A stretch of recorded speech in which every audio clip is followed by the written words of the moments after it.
سرکار خواجہ غریب نواز کا جو کچھ ناز تھا، ان کا جو غرور تھا، ان کا جو تکبر تھا، وہ ذات مصطفیٰ صلی اللہ تعالیٰ علیہ وآلہ وسلم سرکار خواجہ غریب نواز رحمت اللہ تعالیٰ علیہ یہ اپنے تقوی پر اور زہد و اتقاء پر ناز نہیں کرتے تھے. آپ کا غرور ذات مصطفیٰ ہے، آپ کا بھروسہ اور توکل جو ذات خدا بندی پر تھا اس کا جواب ہے. میرے خواجہ غریب نواز رحمت اللہ تعالیٰ علیہ ایک پل میں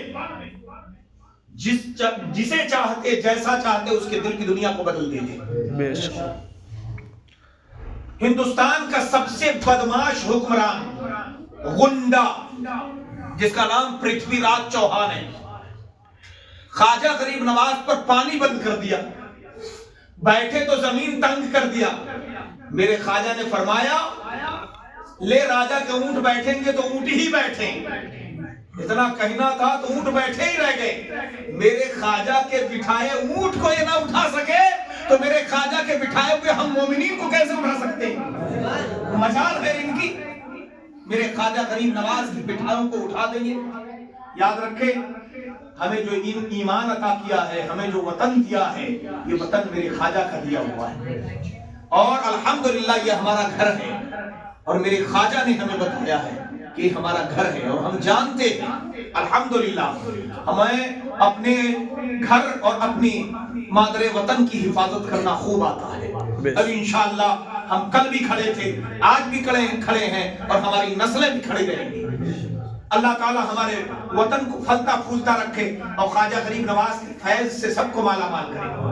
آپ نے جو درس دیا ہے وہ درس ہمارے لیے درس عبرت ہے، درس محبت ہے. وہ درس جو سبق سرکار خواجہ غریب نواز نے دیا ہے وہ اس پر اگر ہم عمل کریں تو آج بھی ہمارا ملک سونے کی چڑیا بن جائے گا. خواجہ غریب نواز کی زندگی کو پڑھیے اور پڑھ کر اپنے بچوں کو سنائیے، خود بھی سنیے اور توکل اللہ کی ذات پر جو بھروسہ ہے، ایک طرف مضبوط بادشاہ اور ایک طرف چند فقیروں کو لے کر میرے خواجہ غریب نواز. آپ اندازہ کریے نا، بھلا سائنس یا آج کل کا جو ٹیکنالوجی اسے کبھی قبول کرے گی؟ اتنا بڑا انا ساگر ایک کٹورے میں کیسے سمٹ گیا اور سمٹا؟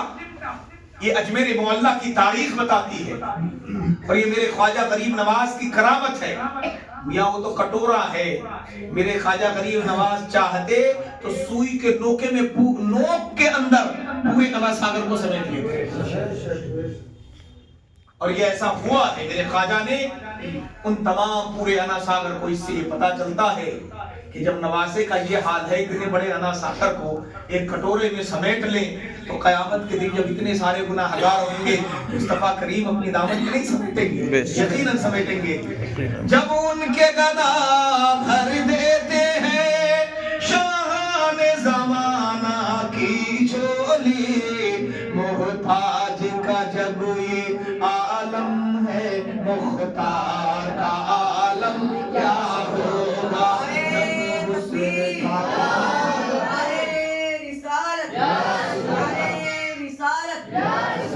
خواجہ غریب نواز، خواجہ کا ہندوستان، خواجہ کا ہندوستان. بریلی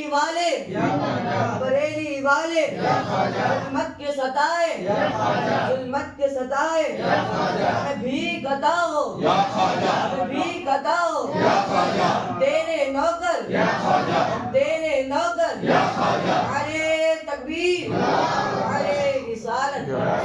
جب حسن تھا ان کا جلوہ نما انوار کا عالم کیا ہوگا.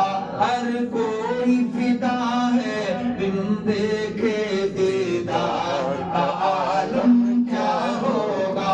ہم نے تو کتابوں میں پڑھا آنکھوں سے نہیں دیکھا، بن دیکھے ہی جب یہ عالم ہے دیدار کا عالم کیا ہوگا.